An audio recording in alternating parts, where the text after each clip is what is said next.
Minha galera esperta, Manaus Futebol Clube eliminado do Campeonato Brasileiro da Série D de 2025. E olha, o que a gente tem que dizer? O Manaus virou definitivamente freguês de carteirinha do Imperatriz. Leanderson, mas na Série C ele ganhou do Imperatriz, beleza, ganhou. Mas toda vez que as duas equipes se encontram no mata-mata de Campeonato Brasileiro da Série D, quem leva a melhor é o Imperatriz.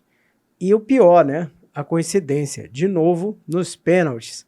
De novo, no jogo de volta, o Manaus conseguiu igualar o placar e levar o jogo para os pênaltis. Saiu daqui com uma derrota por 2-0, conseguiu fazer 2 gols lá. Assim como em 2018 ele conseguiu recuperar o resultado jogando em casa. Mas na hora dos pênaltis, de novo, né, a maldição dos pênaltis ali do Manaus, ele acaba sendo derrotado e assim eliminado. Virou freguês, não tenho o que dizer. Toda vez que cruza com Imperatriz, é assim, né, cara? Agora tem uma coisa que a gente tem que pontuar aqui, pessoal, que é o seguinte. O vacilo do jogo de ida. E é sempre assim, né? Sempre tem um vacilo no jogo de ida. No ano passado tivemos o mesmo problema e o time tomou 2 gols em casa. E mesmo assim, né, que é um tipo de vacilo que não se pode permitir num campeonato de mata-mata, porque quando o time visitante faz 2 gols dentro dos teus domínios, cara, é meio caminho para derrota, para eliminação. Apesar de tudo, o Manaus ainda foi lá e conseguiu fazer 2 gols e levar o jogo para as cobranças de pênalti. Mas isso não apaga um outro dado aqui, sabe? Porque vai ter gente ainda dizendo, inclusive dirigentes, né? Pode ser que pintem aí dizendo, mas a gente conseguiu levar para os pênaltis, a partida foi heróica e não sei o quê, né? Ou uns torcedores mais, assim, nada pouco realistas, né? Podem falar isso. Mas tem uma coisa que a gente tem que dizer aqui sobre o Manaus, pessoal, e é o seguinte, essa é a pior campanha do Manaus Futebol Clube na história de suas participações na Série D, porque nunca, em momento algum, o Gavião do Norte foi eliminado. No primeiro jogo do mata-mata, gente, no primeiro jogo, né, da segunda fase, sabe, o Manaus nunca morreu nessa fase da competição. No ano passado, morreu no segundo mata-mata, mas no primeiro ele conseguiu passar, sabe? Então, tem esse carimbo aí da pior campanha que o time fez nessa divisão. Agora, se a gente for lembrar aqui um pouquinho do que foi essa primeira fase, e quem acompanha o canal aqui sabe porque eu falei isso, eu coloquei num dos pontos aqui que eu considero muito importante nessa primeira fase, é o seguinte, uma equipe, e eu falei isso para vocês aqui, uma equipe que tem dificuldades para passar de fase no Zonal Norte, porque a primeira fase praticamente é isso, né? É uma fase regional, é isso, né? Uma fase regional, onde você joga ali com o time do Pará, do Amapá, do Acre, aquela coisa toda. E, cara, esse nível do grupo, a gente já sabe que não é dos melhores, uma exceção ali das equipes paraenses ali, que tem um pouco mais de tradição, aquela coisa toda. Mas, no geral, a gente tem um cenário muito meia boca no futebol aqui do Norte, sabe? Com raríssimas exceções.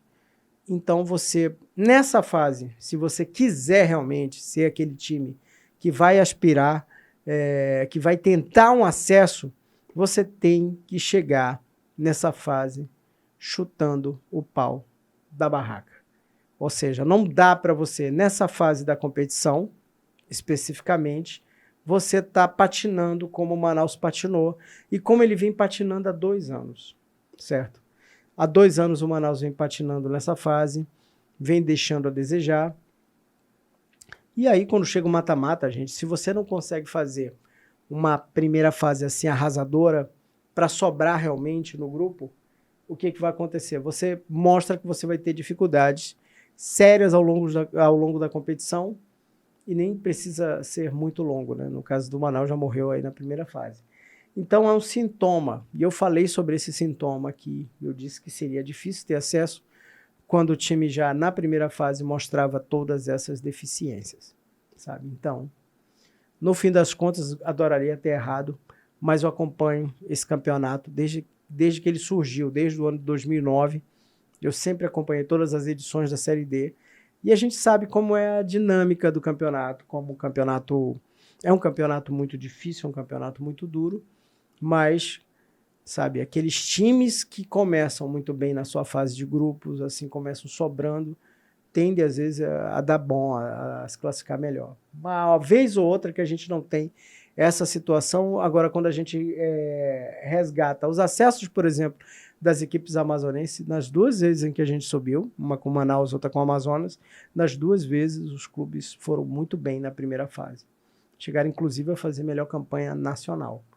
E aí, quando você chega nesse nível, você já dá um cartão de visitas muito bom para dizer assim, olha, eu tô na briga, eu tô no páreo. Quando você tá perigando nem passar para a segunda fase, aí, meu amigo, é aquela coisa, já deixa mesmo um sintoma muito grande de que a coisa talvez não prospere. E foi o que aconteceu com o Manaus. E eu vou dizer uma coisa para vocês, eu acho que nesse ano a diretoria do Manaus até tentou fazer um movimento que para mim seria um excelente reencontro com o passado, recente, né? Que foi trazer o Ângelo Márcio, né, como diretor, né, de futebol, aquela coisa toda. O Manaus fez esse movimento, que eu achei super acertado. Mas aí, no meio do caminho, pintou a proposta do Nacional, depois que ele já tinha começado lá do Manaus, e ele decidiu ir para o Nacional. Aí muita gente pode dizer, e eu até cheguei a fazer alguns vídeos sobre isso no canal, o pessoal dizendo, poxa, não foi legal o que ele fez, porque ele já tinha acertado com o Manaus e blá, blá, blá, aquela coisa toda. Mas eu sempre disse isso para vocês e repito, gente. Se um clube, um patrão, pode mandar o funcionário embora, o funcionário também pode dar as contas no clube. Isso acontece quando um profissional recebe uma proposta melhor e ele tem todo o direito de ir lá e assumir e aceitar essa proposta e assumir o novo cargo. Não tem nada de errado nisso. Então, acho que o Ângelo não... Já falei isso aqui no canal. Acho que o Ângelo fez a escolha dele e pronto. Quem tem que estar preparado para esse tipo de problema é o clube, porque qualquer profissional, seja ele jogador, seja da comissão técnica, sabe, seja dirigente, qualquer profissional pode ter uma proposta melhor e pode aceitar essa proposta e não tem problema nenhum com relação a isso. A gente tem que estar pronto para perder as pessoas. E de repente aí o Manaus não conseguiu alguém ali que pudesse estar no mesmo nível do Ângelo, que a gente sabe que tem um currículo maravilhoso, aqui mais do que provado no futebol amazonense, né? Então, seguiu-se a vida. Agora, eu acho que uma coisa que eu quero falar aqui para a torcida, principalmente para os dirigentes também, eu sei que é um momento difícil para caramba, para todo mundo, principalmente para o torcedor, porque o torcedor fica full pistola, né, com uma eliminação tão precoce da forma como foi.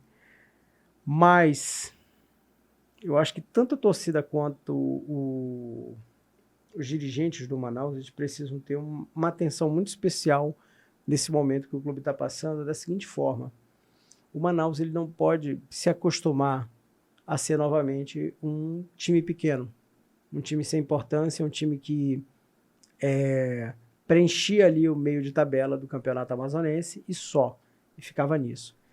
Eu acho que está na hora de tentar resgatar esse sentimento de insatisfação, porque muitas vezes, assim, conversando com o pessoal, assim, dos bastidores e tal, quando eu falo do pessoal, né, dos dirigentes mesmo do Manaus, às vezes rola muito aquele, não, mas tá indo bem, não, mas a gente fez isso, a gente fez aquilo. Eu acho que se satisfazer com essa situação, é claro que eu tenho certeza que não é o caso desse momento, que com certeza o pessoal deve estar puto, mas as pessoas que dirigem o Manaus não podem se habituar a voltar a ser aquele Manaus de antes de 2017, quando ele ganhou o primeiro